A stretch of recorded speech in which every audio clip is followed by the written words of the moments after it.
ನಾವು ಮೂಡಾ ಪ್ರಕರಣಕ್ಕೆ ಸಂಬಂಧಪಟ್ಟಂತೆ ಲೋಕಾಯುಕ್ತದಲ್ಲಿ ಆಗಿರ್ತಕ್ಕಂಥ ಎಫ್ಐಆರ್ ಅನ್ನ ಸಿಬಿಐಗೆ ವರ್ಗಾವಣೆ ಮಾಡಬೇಕು, fair investigations independent agency CBI ನಲ್ಲಿ ಆಗಬೇಕು ಅಂತೇಳಿ ಮಾನ್ಯ ಹೈಕೋರ್ಟ್ಗೆ ನಾವು ಹೋಗಿದ್ದಂಥದ್ದು ರಿಟ್ ಪಿಟಿಷನ್ ಅಲ್ಲಿ. ಅದೇ ಕಾರಣಕ್ಕಾಗಿ ನಾವು ಹೋಗಿದ್ದು. ಇವತ್ತು ಏನು ಇವರು ಪೂರ್ವ ನಿಯೋಜಿತ ಒಂದು ಏನು ಉದ್ದೇಶದಿಂದ ಇವತ್ತು ಬಿ ರಿಪೋರ್ಟ್ ಅನ್ನು ಇವತ್ತು ಸಲ್ಲಿಸಿದ್ದಾರೆ ಕೋರ್ಟ್ಗೆ. ಮಾನ್ಯ ನ್ಯಾಯಾಲಯದ ಹಿಯರಿಂಗ್ ಡೇಟು 24/2 ಅವತ್ತು ನಾವು ಕೋರ್ಟ್ ಮುಂದೆ ಹಾಜರಾದಾಗ ನಾವು ಒಂದು ನಮ್ಮ ಕಂಪ್ಲೇನೆಂಟ್ ಪರವಾಗಿ ಒಂದು ಬಿ ರಿಪೋರ್ಟ್ ಕಾಪಿಯನ್ನ ಕೇಳರಿದೀವಿ. ಆಸ್ ಪರ್ ಸಿಆರ್ಪಿಸಿ 173 ಪ್ರಕಾರ ದೂರುದಾರಿಗೆ ಒಂದು ಕಾಪಿಯನ್ನು ಅವ್ರು ಕೊಡಬೇಕಾಗ್ತದೆ. ಈಗಾಗಲೇ ಡಿಜಿಐಜಿ ಅವರು ಕೂಡ ಒಂದು ಆದೇಶವನ್ನ ಪೊಲೀಸ್ ಇಲಾಖೆಗೆ ಮಾಡಿದ್ದಾರೆ. ಯಾವುದೇ ಅಂತಿಮ ರಿಪೋರ್ಟ್ ಅನ್ನ ಸಲ್ಲಿಸಿದಂತ ಸಂದರ್ಭದಲ್ಲಿ ದೂರುದಾರಿಗಾಗಿರ್ಬೋದು ಅಕ್ಯೂಸ್ಡ್ಸ್ಗೆ ಒಂದು ಕಾಪಿಯನ್ನ ಕೊಡಬೇಕು ಅನ್ನೋ ಒಂದು ಆದೇಶನೂ ಕೂಡ ನಮ್ಮ ಹತ್ರ ಇದೆ.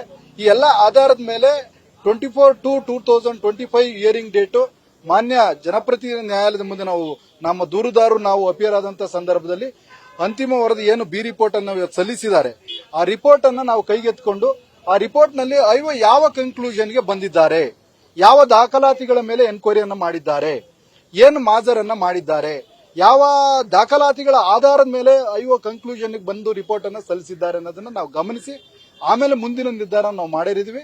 ಮುಂದೆ ನಾವು ಅವತ್ತು ಆ ದಾಖಲಾತಿಗಳನ್ನು ನೋಡಿ ಏನು ನಾವು ಬಿ ರಿಪೋರ್ಟ್ ಚಾಲೆಂಜ್ ಮಾಡೋದಾದ್ರೆ ಪ್ರೊಟೆಸ್ಟ್ ಮೆಮೋವನ್ನು ಹಾಕಂತದ್ದಿರ್ಬೋದು, ಕೋರ್ಟ್ ಮುಂದೆ ಪ್ರೊಟೆಸ್ಟ್ ಪಿಟಿಷನ್ ಅನ್ನ ಒಂದು ಬಿ ರಿಪೋರ್ಟ್ ನ ದಾಖಲಾತಿಗಳನ್ನ ನೋಡಿ ಮತ್ತೆ ನಮ್ಮ ದೂರು ಏನು ಸಲ್ಲಿಸಿದ್ದು ಖಾಸಗಿ ದೂರು ಅದರೆಲ್ಲ ಫ್ಯಾಕ್ಟ್ಸ್ ಅನ್ನ ಗಮನಿಸಿ ನಾವು ಪ್ರೊಟೆಸ್ಟ್ ಪಿಟಿಷನ್ ಅಲ್ಲಿ ಒಂದು ಕೋರ್ಟ್ಗೆ ನಾವು ವಿನಂತಿ ಮಾಡಿ ನಾವು ಚಾಲೆಂಜ್ ಮಾಡೋರಿದ್ದೀವಿ. ಇದು ಒಂದು ತಾರ್ಕಿಕ ಅಂತ್ಯಕ್ಕೆ ತರೋವರೆಗೂ ಕೂಡ ನಮ್ಮ ದೂರುದಾರ ನಾವಾಗ್ಲಿ ಯಾವ ಕಾರಣಕ್ಕೂ ಬಿಡೋದಿಲ್ಲ. ಒಂದು ತಾರ್ಕಿಕ ರಿಪೋರ್ಟ್ ಸಬ್ಮಿಷನ್ ಆಗಿರೋದ್ರಿಂದ ಅದಿನ್ನೂ ಅಕ್ಸೆಪ್ಟ್ ಆಗಿಲ್ಲ ಕೋರ್ಟ್ ಅಲ್ಲಿ. 24ನೇ ತಾರೀಕು ಆಗ್ತದೆ.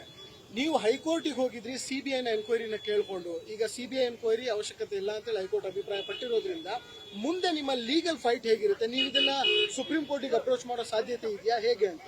ಇಲ್ಲ, ಈಗಾಗಲೇ ನಮ್ಮ ದೂರುದಾರರು ಕೂಡ ಮಾಧ್ಯಮದ ಮುಂದೆ ಸ್ಪಷ್ಟಪಡಿಸಿದ್ದಾರೆ. ನಾನು ನನ್ನ ಹತ್ರ ಇರೋಂಥ ಎಲ್ಲ ಒರಿಜಿನಲ್ ರೆಕಾರ್ಡ್ಸು ಬಹಳ ಒಂದು ಸಾಕಷ್ಟು ದಾಖಲಾತಿಗಳನ್ನ ನಾನು ಸಂಗ್ರಹ ಮಾಡಿ ಇಡಿ ಮುಂದೆ ಕೊಟ್ಟಿರ್ತಕ್ಕಂಥದ್ದು ಇರ್ಬೋದು, ಲೋಕಾಯುಕ್ತದವರು ಎನ್ಕ್ವೈರಿ ಮಾಡಿರ್ತಕ್ಕಂಥದ್ದು ಸಾಕಷ್ಟು ದಾಖಲಾತಿಗಳು ಅವರು ಸರಿಯಾಗಿ ಗಮನಿಸಿಲ್ಲ. ಈಗಾಗಲೇ ನಾನು ಮಾನ್ಯ ಜನಪ್ರತಿನಿಧಿಗಳ ನ್ಯಾಯಾಲಯದಲ್ಲೇ ನಾನು ಸಾಕ್ಷಿ ವಿಚಾರಣೆಯನ್ನ ಮಾಡಿ ಎವಿಡೆನ್ಸ್ ಅನ್ನ ಕೊಟ್ಟು ಇಲ್ಲೇ ಅಪರಾಧಿಗಳಿಗೆ ಶಿಕ್ಷೆಯನ್ನ ಕೊಡಿಸ್ತೀನಿ ಅಂತಕ್ಕಂಥದ್ದನ್ನ ನಮ್ಮ ದೂರುದಾರಿಗಾಗಲೇ ಮಾಧ್ಯಮದ ಮುಂದೆ ಹೇಳಿದ್ದಾರೆ. ಇದರಲ್ಲಿ ಸ್ಪಷ್ಟವಾಗಿ ನಾನು ಬೀಂಗ್ ಅಡ್ವೊಕೇಟ್ ಆಗಿ ಹೇಳೋದೇನಪ್ಪಾ ಅಂದ್ರೆ, ಮಾನ್ಯ ಜನಪ್ರತಿನಿಧಿ ನ್ಯಾಯಾಲಯ ವ್ಯಾಪ್ತಿ ಲೋಕಾಯುಕ್ತ ಎನ್ಕ್ವೈರಿ ಕೊಡ್ಲಿಕ್ಕೆ ಅದರ ವ್ಯಾಪ್ತಿ ಇದ್ದಿದ್ರಿಂದ ಅದು ಲೋಕಾಯುಕ್ತ ಸಂಸ್ಥೆಗೆ ಎನ್ಕ್ವೈರಿ ಕೊಟ್ಟಿತ್ತು. ಕಾನ್ಸ್ಟಿಟ್ಯೂಷನಲ್ ಬೆಂಚ್ ಆದಂತ ಹೈಕೋರ್ಟ್ ಸುಪ್ರೀಂ ಕೋರ್ಟ್ಗೆ ಸಿಬಿಐಯು ಇಡಿ ಈ ತರದ ಒಂದು ಸಂಸ್ಥೆಗಳಿಗೆ ಎನ್ಕ್ವೈರಿ ಕೊಡ್ಲಿಕ್ಕೆ ಪವರ್ಸ್ ಇರೋದ್ರಿಂದ ನಾವು ಮಾನ್ಯ ನ್ಯಾಯಾಲಯದಲ್ಲಿ ಸಿಬಿಐ ಸಂಸ್ಥೆ ಕೊಡಿ ಅಂತ ಕೇಳಿದ್ದು.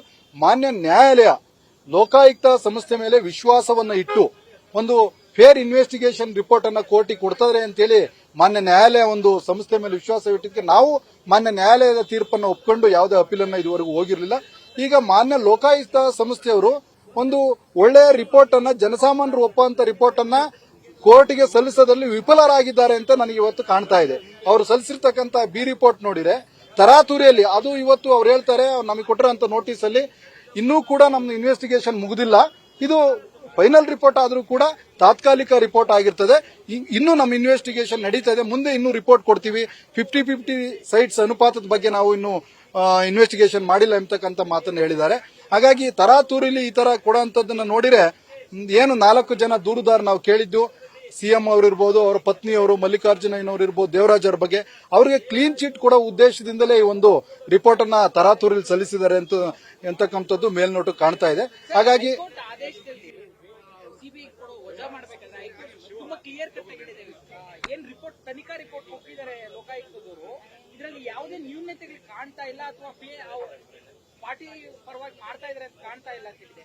ನೀವು ಯಾವ ಆಧಾರದಲ್ಲಿ ಹೇಳ್ತಾ ಇದ್ರೆ ಇದು ತರಾತುರಿಯಲ್ಲಿ ಕೊಟ್ಟಿದ್ರೆ? ಇನ್ನು ರಿಪೋರ್ಟ್ ಕೂಡ ನೋಡಿಲ್ಲ, ಯಾವ ಆಧಾರದಲ್ಲಿ ಹೇಳ್ತಾ ಇದ್ದೀರಾ? ಹೌದು, ಈಗ ರಿಪೋರ್ಟ್ ನಾನಿನ್ನು ನೋಡಿಲ್ಲ, ನನಗೆ 24ಕ್ಕೆ ರಿಪೋರ್ಟ್ ಕೈ ಸೇರ್ಬೇಕು.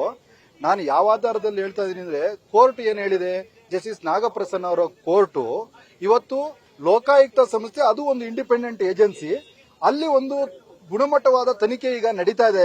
ಮಾನ್ಯ ನ್ಯಾಯಾಲಯದ ಅಬ್ಸರ್ವೇಷನ್ ಅಲ್ಲಿ ಒಂದು ಒಳ್ಳೆಯ ತನಿಖೆ ನಡೀತಾ ಇದೆ. ಹಾಗಾಗಿ ಲೋಕಾಯುಕ್ತ ಸಂಸ್ಥೆ ಮೇಲೆ ವಿಶ್ವಾಸ ಇಟ್ಟು ಈ ತನಿಖೆಯನ್ನು ಮುಂದುವರ್ಸೋಣ ಅಂತ ಕೋರ್ಟ್ ಹೇಳ್ತು.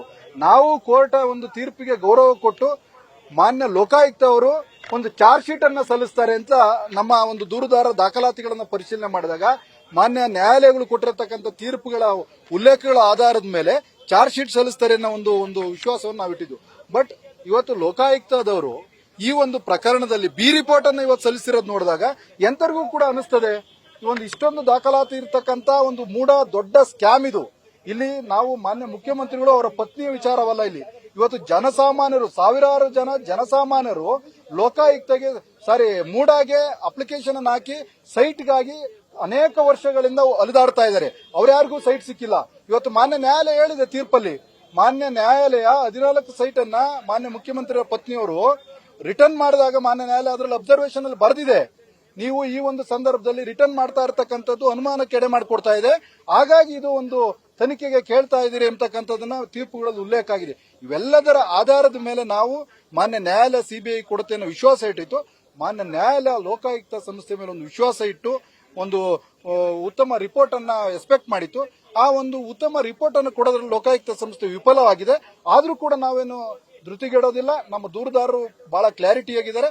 ಮಾನ್ಯ ಜನಪ್ರತಿನಿಧಿಗಳ ನ್ಯಾಯಾಲಯದಲ್ಲಿ CCH 82 ಅಲ್ಲಿ ನಾವು ಎಲ್ಲ ದಾಖಲಾತಿಗಳನ್ನ ಸಾಕ್ಷಿ ವಿಚಾರಣೆ ಮಾಡಿಸಿ ಕೋರ್ಟ್ ಕಾಗ್ನಿಸೆನ್ಸ್ ತಗೊಂಡ ನಂತರ ಎಲ್ಲ ವಿಚಾರಣೆಗಳ ನಂತರ ಅಪರಾಧಿಗಳಿಗೆ ಶಿಕ್ಷೆ ಕೊಡಿಸೋವರೆಗೂ ನಮ್ಮ ಹೋರಾಟ ಒಂದು ತಾರ್ಕಿಕ ಅಂತ್ಯದವರೆಗೂ ನಮ್ಮ ಒಂದು ನ್ಯಾಯಾಂಗದ ಹೋರಾಟ ಇದ್ದೇ ಇರ್ತದೆ ಅಂತಕ್ಕಂಥದನ್ನ ಈ ರಿಪೋರ್ಟ್ ಯಾವಾಗ ಚಾಲೆಂಜ್ ಮಾಡ್ತಾರೆ ಸರ್? ಈಗ 24ನೇ ತಾರೀಕಿಗೆ ಚಾಲೆಂಜ್ ಮಾಡ್ತಾರೆ ಯಾವತ್ತು? ಇಲ್ಲ, ನಮಗೆ 24 ರಿಪೋರ್ಟ್ ನಮ್ಮ ಕೈ ಸೇರ್ಬೇಕು.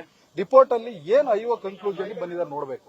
ಅವರು ಯಾವ ದಾಖಲಾತಿಗಳ ಮೇಲೆ ಇನ್ವೆಸ್ಟಿಗೇಷನ್ ಮಾಡಿದ್ದಾರೆ, ಇದೆಲ್ಲದನ್ನ ನೋಡಿದ ಮೇಲೆ ನಾವು ಅದಕ್ಕೊಂದು ಪ್ರೊಟೆಸ್ಟ್ ಮೆಮೋವನ್ನ ಪಿಟಿಷನ್ ಅನ್ನು ಡ್ರಾಫ್ಟ್ ಮಾಡಿ ಮಾನ್ಯ ನ್ಯಾಯಾಲಯದ ಮುಂದೆ ನಾವು ಚಾಲೆಂಜ್ ಮಾಡ್ತೀವಿ. ಅದಕ್ಕೆ ಕಾಲಾವಕಾಶ ಕೇಳ್ತೀವಿ ಕೋರ್ಟ್ ನಲ್ಲಿ.